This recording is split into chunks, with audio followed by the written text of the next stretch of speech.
भगवान के पास जब खबर पहुंची तो भगवान को इससे पीड़ा हुई कि हमने गोपियों के घरों में जाकर के उनका प्रेम भरा माखन मिश्री उसका भोग लगाया, माखन चोरी की, तो ये संसार के मनुष्य हमको मणि की भी चोरी लगाने लग गए। अच्छा चोर के रूप में नाम प्रसिद्ध हो गया। अब इस मिथ्या कलंक का परिमार्जन हमें करना चाहिए। भगवान ने दरबार बुलाया, सभा में सत्राजित को बुलाया और सत्राजित से पूछा कि किस आधार पर आपने ये बात कही। सत्राजित लज्जित हो गया, बोले महाराज मेरा भाई लौट के नहीं आया था, इसलिए मेरे मन में आया कि शायद ऐसा हुआ हो। तो शायद होने में तो बिना पक्की खबर के और इस तरह से मिथ्या लांछन लगाना ठीक नहीं। भगवान ने तुरंत एक शिष्ट मंडल का गठन किया। उस शिष्ट मंडल में उद्धव जी को भी रखा और सत्राजित के पक्ष के लोगों को भी रखा, पक्ष विपक्ष सबको रखा भगवान ने, जिसमें कोई ये ना कहे कि इन्होंने तो पहले से योजना बना रखी थी कि ये रिपोर्ट तैयार करनी है, यही रिपोर्ट प्रस्तुत करनी है। भगवान ने सब पक्ष के, उनके जो विरोधी पक्ष थे, सत्राजित के कट्टर पक्षपाती थे, उनको भी उस शिष्ट मंडल में रखा और भगवान ने खोज करना आरंभ किया। सबसे पहले द्वारिका के उपवन में गए, वहां सिंह मरा हुआ मिला, प्रसेन का घोड़ा मरा हुआ मिला, वृषेन के शरीर के अवशेष मिले, वृक्ष के पद चिन्ह बने थे। उस पद चिन्हों का आश्रय लेकर भगवान आगे बढ़े तो जामवंत गुफा में पहुंच गए और जैसे ही गुफा में पहुंचे तो भगवान ने शिष्टमंडल से कहा कि तुम यहीं रहो, नारायणी सेना से कहा कि तुम यहीं रहो और हम इस गुफा के भीतर प्रवेश करते हैं। वहां भीतर जैसे ही प्रवेश किया तो वहां जामवंत जी के यहां एक बालक, छोटा बालक, वो मणि से खेल रहा था, धाय उसको खिला रही थी। श्री कृष्ण को देखकर एक अपरिचित पुरुष भीतर प्रविष्ट हुआ। यह देखकर वो धाय चिल्लाई। जैसे ही चिल्लाई तो श्री जामवंती जी महाराज दौड़े हुए आए।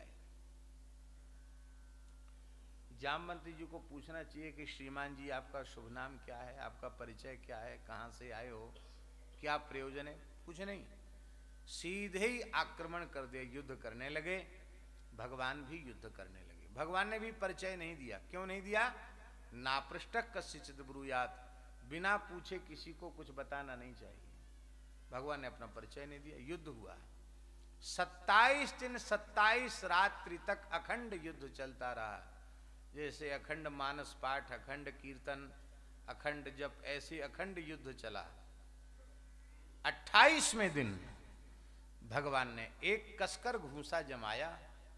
एक घूंसा ऐसा जमाया कि एक घूंसे में ही जामवंत जी महाराज की नस नस ढीली हो गई, उनको मूर्छा हो गई, कांप गए वो। संभल कर होश में आने पर जामवंत जी महाराज कांपने लगे, हाथ जोड़कर बोले, प्रभु मैं आपको पहचान गया। भगवान ने कहा, क्या पहचाना? तब श्री जामवंत जी महाराज ने कहा, यस्येष दुत्कलितरोष कटाक्ष मोक्षैः वर्त्मादिशत् क्षुभित नकृतिमिंगलोब्धि सेतुः कृतः स्वयस उज्ज्वलिता चलंका रक्षः शिरांसि भुवि पेतुर्षुक्षतानि।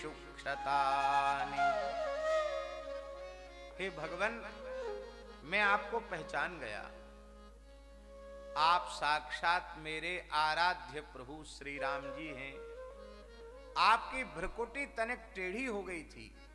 आपने रोष पूर्ण लाल लाल नेत्रों से जब समुद्र की ओर देखा और आपने अपनी भ्रुकुटी को थोड़ा सा टेढ़ा किया तो समुद्र का जल खौलने लग गया।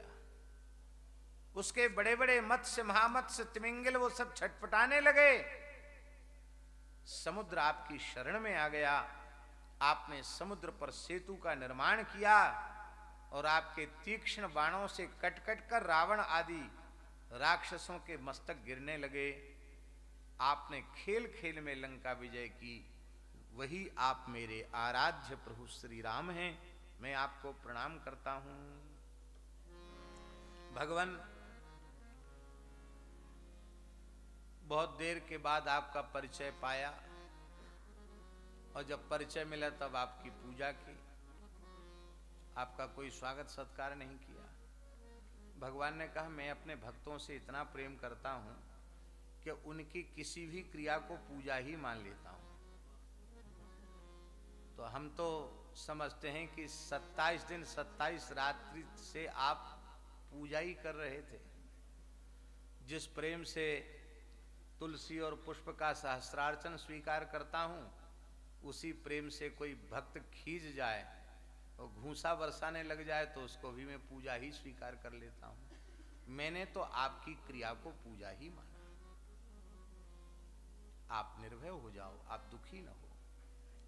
यहां एक बात विशेष रूप से ध्यान देने की है कि साक्षात चतुर्भुज द्वारकाधीश श्री कृष्ण सामने खड़े हैं, पर उन्हें द्वारकाधीश श्री कृष्ण का दर्शन न होकर अपने आराध्य धनुर्वाणधारी श्री रघुनाथ जी का दर्शन हो रहा है।